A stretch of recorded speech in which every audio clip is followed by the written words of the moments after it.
2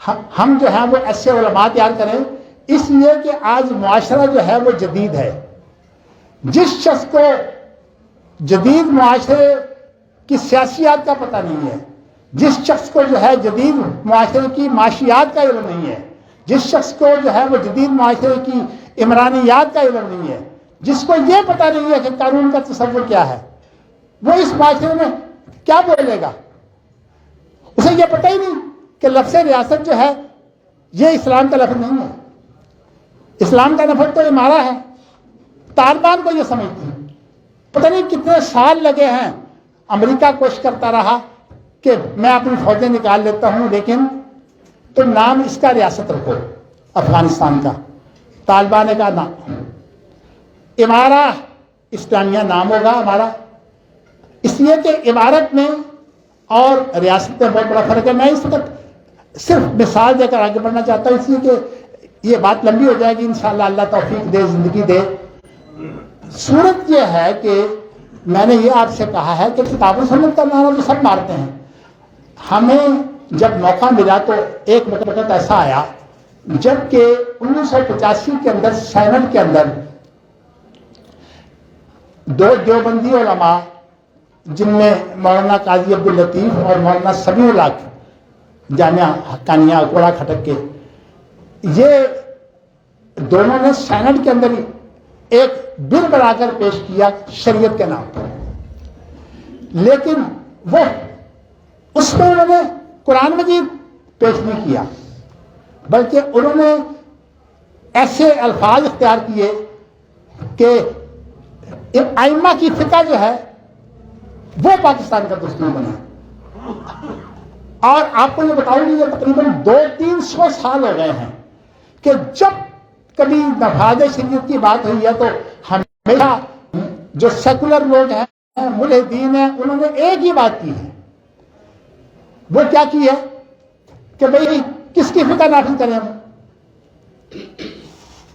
اس سوال کا کسی کے پاس کوئی جواب نہیں ہے. لیکن اللہ تعالیٰ نے اس عاجز بندے کو، جو قطعاً سیاستدان نہیں ہے، لیکن اتنی بات ہے کہ افہام و تفہیم جانتا ہے، جب یہ بل پیش ہوا تو اس پر جو ہے وہ شور اٹھ گیا. ہمارے بھائی علامہ احسان علی ظہیر نے کہا کہ یہ فقہ کو ہم پاکستان کا دستور نہیں مانتے.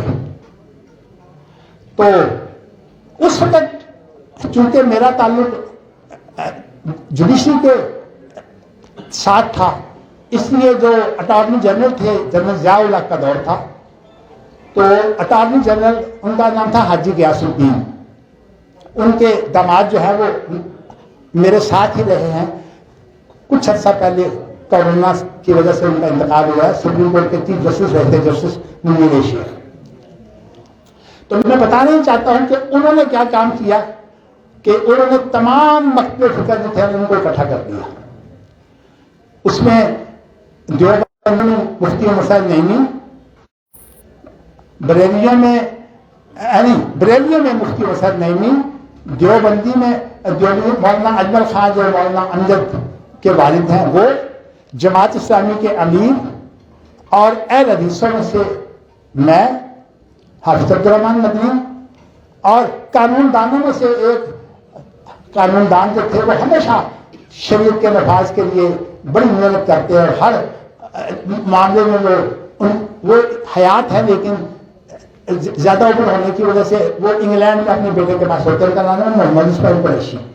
اور میں آپ کو بتاؤں کہ ہم نے یہ کام کیا کہ اس کے بعد ہم نے اس شریعت بل کی اصلاح کا کرنی تھی، اور اس اصلاح کے لیے ہم تمام کے تمام لوگ کتنے دن جو ہیں وہ حاجی غیاث الدین جو تھے اٹارنی جنرل، ان کے گھر میں اکٹھے ہوتے رہے. تو میں نے ایک بات کہی، میں نے کہا اگر مسلمان جو ہیں وہ شریعت پر متفق ہے تو لفظ صرف دو ہیں کہ شریعت سے مراد کتاب و سنت ہے. ویسے میں آپ کو بتاؤں کہ شیخ الاسلام ابن تیمیہ نے شریعت کی تعریف کی ہے کہ اس سے مراد کتاب و سنت ہے. تو میں نے کہا کہ کوئی اختلاف کرتا ہے، کئی لوگوں نے جو ہے وہ اختلاف کیا، لیکن میں نے کہا کہ لاؤ کتاب و سنت کے مقابلے میں وہ چیز. ویسے تو مجھے خطرہ ہے کہ بات جو ہے وہ میری کٹ جائے گی، اس لیے کہ ٹائم بڑا تنگ ہے، مگر میں بتانا ہی چاہتا ہوں کہ ہم نے وقتی طور پر بریلوی حضرات کو آگے کیا تاکہ مسلمان اکٹھے ہو جائیں، لیکن ہماری پریس کانفرنسوں کے مقابلے میں جو ہے وہ جب یہ جو صحافی ہیں یہ عام طور پر اعتراض کر دیتے، کہنے لگے بریلویوں کا جو بڑا تھا اس پر مفتی عبدالقیوم پریس کانفرنس کر رہے تھے، انہوں نے کہا جی آپ نے کتاب و سنت چھوڑ دی ہے؟ انہوں نے کہا نہیں، اگر ہم نے کتاب و سنت پر جو ہے وہ تمام نے اتفاق کر لیا ہے تو ہماری فقہ کتاب و سنت کے اندر داخل ہے، وہ خود بخود آ جائے گی۔ میں بتانا یہ چاہتا ہوں کہ اس پر اتفاق ہے، لیکن سب سے بڑی سازش یہ ہے کہ کتاب و سنت نہ آئے اور سب کچھ گوارا ہے۔ اس لیے میں ایک بات کہنا چاہتا ہوں کہ ہمارے ہاں یونیورسٹی بھی بننی چاہیے، لیکن مدینہ یونیورسٹی جیسی یونیورسٹی جس میں کتاب و سنت کے علاوہ کسی چیز کی کوئی حیثیت نہیں ہے، اور میں اس یونیورسٹی کے لیے جو ہے وہ 58 سال سے محنت کر رہا ہوں اپنے استاد شیخ عبدالعزیز بن باز رحمۃ اللہ علیہ کی سرپرستی میں، جتنا عرصہ وہ زندہ رہے ہیں میرے ساتھ کوئی معاون رہے ہیں۔ میرے دو استاد جو ہیں جن پر میں اپنا جو ہے وہ ان کو مایا ناز کہتا ہوں، ایک شیخ عبدالعزیز بن باز اور ایک شیخ محمد ناصر الدین البانی، تو اس طرح سے جو ہے میں نے پاکستان میں آج تک میں نے سیاست چھوڑ دی، میں نے کہا میں نے سیاست نہیں کرنی، اس لیے کہ میں علمی کام کروں گا لیکن یونیورسٹی کام کروں گا۔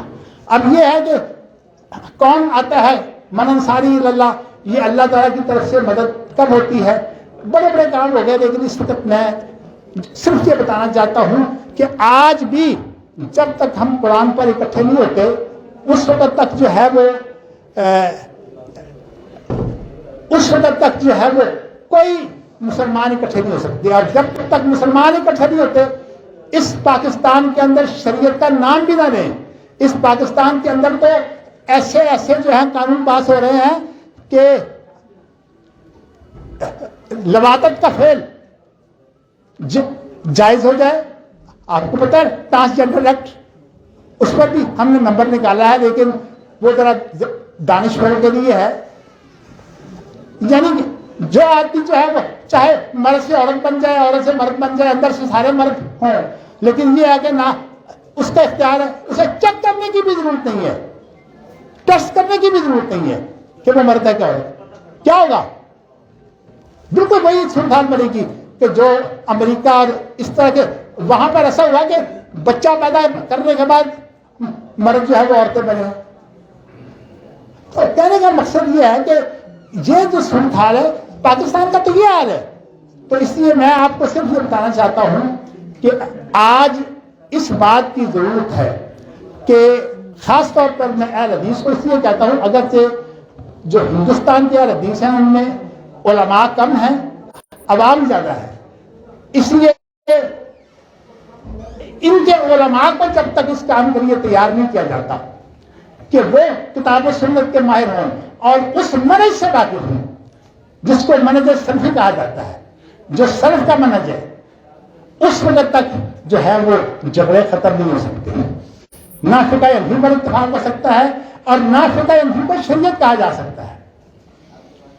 شیعہ کے لیے ایک بڑی بات ہے، یہ تقلید ساری جو ہے وہ شیعہ شاہی ہے، اس لیے کہ ان کے نزدیک ان کے اماموں کو وہی ہوتی ہے، اور اماموں کا مقام نبیوں سے بھی بڑھ کر ہے، لیکن یا تو اہل حدیث کہیں کہ ہمارے اماموں کا مقام جو ہے وہ محمد رسول اللہ صلی اللہ علیہ وسلم سے بڑھ کر ہے، چلیے پھر جو مرضی کریں، لیکن کم از کم یہ دعویٰ چھوڑ دیں، صرف کتاب و سنت کا نام لیتے ہیں، کتاب و سنت تو سارے نام لیتے ہیں۔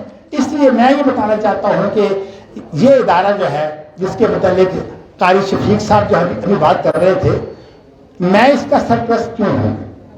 میں اس کا سرپرست اس لیے ہوں کہ اس ادارے کے اندر علماء کو جو ہے تربیت دی جاتی ہے، لیکن میں آپ کو بتاؤں کہ میرے بھائی علامہ احسان ظہیر مجھ سے 5 سال چھوٹے تھے، میری عمر اس وقت 84 سال کے قریب ہے، تو اس عمر میں اب ظاہر ہے کہ اور کچھ بھی نہ ہو بڑھاپا خود، لیکن یہ اللہ کا شکر ہے کہ میرا جذبہ ابھی بھی جوان ہے اور میں اپنی مختلف عوارض جو بڑھاپے کی وجہ سے عائد ہوتے ہیں، ان کے باوجود اس بات کے لیے جہاں کہیں علماء کی تربیت ہوگی، میں انشاءاللہ تعالیٰ بغیر کسی دھیلے کے، میں الحمدللہ کسی لیکچر کا کوئی پیسہ وصول نہیں کرتا، نہ گاڑی کا پیٹرول لیتا ہوں، اور نہ میں چائے پیتا ہوں، میں چائے تک نہیں پیتا۔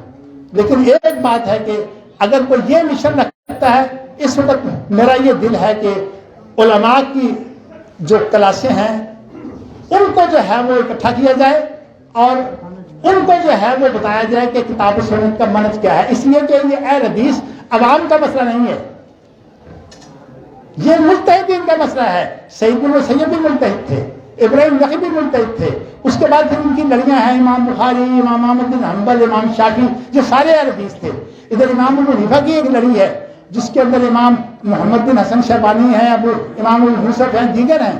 اصل بات یہ ہے کہ یہ بات علماء کو سمجھائی جا سکتی ہے، یہ عوام کی بات نہیں ہے۔ اس لیے میں یہ کہنا چاہتا ہوں کہ آج اس طرح کے ادارے کھلیں، اور یہ ادارے انشاءاللہ تعالیٰ جب کھلیں گے تو ان سے جو لوگ تیار ہوں گے، مجھے امید ہے انشاءاللہ تعالیٰ کہ اگر اللہ نے مجھے بلا لیا بڑی عمر کے اعتبار سے، تو انشاءاللہ وہ لوگ جو ہے یہ اسرائیل کی جو یونیورسٹی ہے ابریہ یا حبریہ، اس کے مقابلے کی یونیورسٹی انشاءاللہ تعالیٰ جو ہے وہ پاکستان میں اور لاہور میں قائم ہوگی۔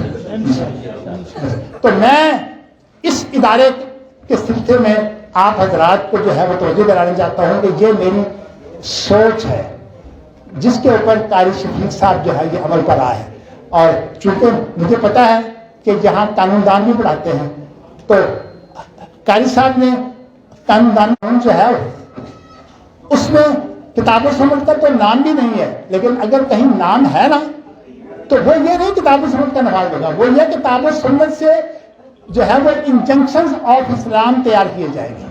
انجنکشنز آف اسلام انگریزی زبان کا لفظ، اس کا معنی ہوتا ہے اسلامی پابندیاں، یعنی اسلام کا نام رکھا ہے پابندی، حالانکہ اسلام پابندی ہے ہی نہیں۔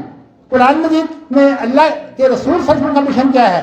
یحل لهم الطیبات ویحرم علیہم الخبائث ویضع عنہم اصرہم والاغلال التي کانت علیہم۔ قرآن مجید تو لوگوں کے اوپر جو ہے وہ بندوں کی حکمرانی، خواہ وہ جو ہے وہ فقہ کی صورت میں ہو یا اور صورت میں ہو، اس کو تو ختم کرنے کے لیے آیا ہے۔ قرآن مجید جو ہے وہ بندیاں دور کرنے کے لیے آیا ہے، اس کا ترجمہ ہی غلط ہے، انجنکشن آف اسلام۔ اور یہی وجہ ہے کہ دستور جو اثر حجت ہے وہ انگریزی زبان میں ہے، اور جن کو انگریزی نہیں آتی وہ رد کر ہی نہیں سکتے۔ میرا مقصد کہنے کا یہ ہے کہ ایسے اداروں کی سربرستی کی ضرورت ہے، اس لیے میں اگرچہ عام طور پر میرے لیے کمر سے لے کر پاؤں تک کچھ عوارض ہیں تو درد ہوتی ہے، میں کہیں جا نہیں سکتا، لیکن ہوتا یوں ہے کہ پنجاب یونیورسٹی والے، یونیورسٹی آف لاہور والے، اور اسی طرح جو اس طرح کے ادارے ہیں جیسے الحکمہ ہے، یہ جو ہے وہ اپنے لوگوں کو میرے پاس وہاں بھیج دیتے ہیں۔ اللہ کا شکر ہے میرے پاس 12 بلڈنگیں ہیں، تو جہاں میں ہوں وہاں لائبریری بھی ہے، تو وہاں پھر میں ان کو لیکچر دیتا ہوں۔ تو اللہ تعالیٰ مجھے توفیق دے۔ اب مجھے پتا ہے کہ ہمارے لیے جو ہے وہ ٹائم ختم ہے، بس میری دعا یہ ہے کہ آپ اس ادارے کے لیے بھی دعا کریں، اور اللہ جو ہے وہ ہمیں توفیق دے کہ ایسے ادارے جو ہے وہ بیسیوں کھلیں۔